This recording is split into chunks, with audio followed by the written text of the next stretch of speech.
Hah? Terima kasih kesempatannya. Halo Bapak, Ibu, saya Amanda dari SM Sampurna. Salam kenal. Terima kasih sharingnya Pak Irfandi, Pak Budi, Pak Heri.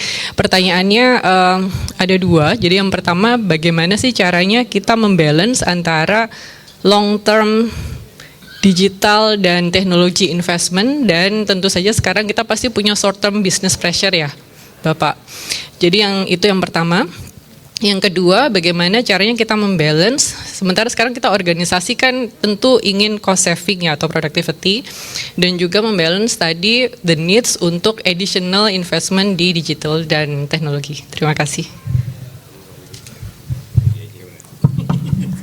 Terus berebut nggak mau gitu ya, membalance tuh ya. Memang yang pertama realitas kehidupan sekarang Mbak Amanda. Kita Ayu kita panggilnya Mbak Amanda. Mohon diabaikan ya Bapak Ibu. Enggak lah. Mas ya. Ini yang jealous malah Pak Irfandi nih gimana? Iya gimana kamu? Mbak Amanda, in real di bisnis sekarang, memang mungkin Anda sudah pernah dengar that kita harus ambidextrous. Itu fakta hidup sana ya. Melihat disruption tadi, ketidakpastian. Kita melakukan perencanaan jangka pendek, pada saat yang bersama merencanakan jangka panjang. Kita melakukan eksploitasi, pada saat yang bersama kita melakukan eksplorasi. Itu fakta hidup kalau kita mau bisnis kita surviving. Nah, menurut pandangan saya adalah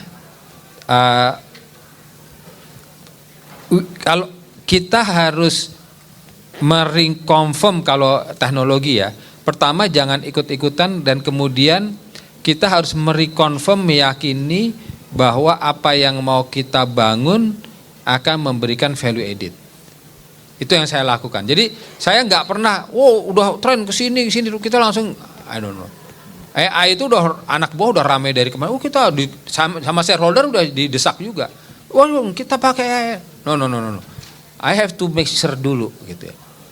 Saya nggak mau AI karena ikut-ikutan, tapi AI untuk the real value added apa yang kita. Makanya tadi selalu pendekatannya at the end ada exercising yang dalam dulu tentang sampai sejauh mana value added yang dihasilkan dan di areal mana. Dan kemudian itu diuji cobakan. Itu cara kita, dengan demikian investasi kita terhadap teknologi dan segala macam nggak langsung gede-gedean dan segala macam. Saya selalu stepnya roadmap, kemudian exercising detail, pilot project, baru ini. Kalau kita dengan demikian investasinya nggak langsung besar, ya, tetapi kita yakinin bahwa itu betul-betul berdampak kepada bisnis. Itu cara kami seperti itu Mbak Amanda. Silakan. Oke, ini ambil angle-nya mungkin harus ketika kita buat sesuatu itu kan aspirasi sama strategi, aspirasi perusahaan ke depan mau kemana gitu atau apa yang di-expect ya dari shareholder. Kemudian untuk memenuhi aspirasi tadi tentunya ada strategi gitu loh. Kalau bicara seperti ini kan investment ya, nggak mungkin pendek ya, artinya kan ini jangka panjang, makanya membuat alignment bahwa apa yang kita buat ini ke depan ini harus align ya dengan si aspirasi dan strategi yang dibuat. Even kan tadi saya bilang bisnis model aja bisa berubah gitu ya. Nah, dan itu harus disesuaikan. Nah, investment di termasuk di IT tadi, tentunya kita juga siapkan bahwa itu yang yang sesuai dengan apa yang kita expect di depan, dan itu mungkin pasti pakai journey gitu ya, artinya ada roadmapnya gitu, nggak mungkin satu. Dan dengan tadi yang kalau sekarang ada volatility karena tiba-tiba organisasi berubah, operating model berubah, itu bisa cepat sekarang, bisa 2-3 tahun ketika jalan ternyata ini seperti ini berubah. Makanya dinamisnya ataupun agility dari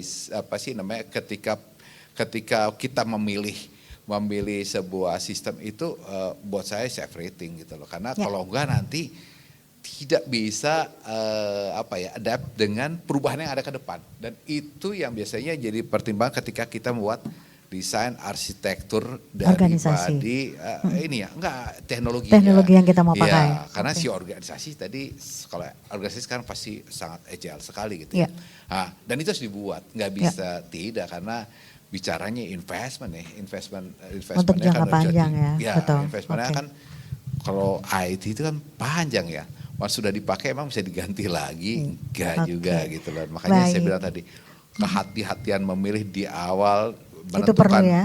Sangat menentukan apakah ini in-house atau outsource ya, karena once sudah menggunakan satu itu untuk pindah lagi tuh susah, kita kayaknya develop baru lagi berapa tahun gitu ya. Makanya itu penting. Tapi kalau misalnya kayak Asa tadi bisa in-house itu lebih fleksibel.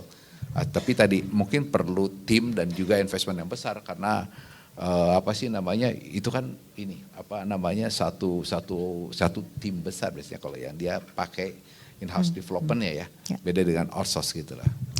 Baik, terima kasih.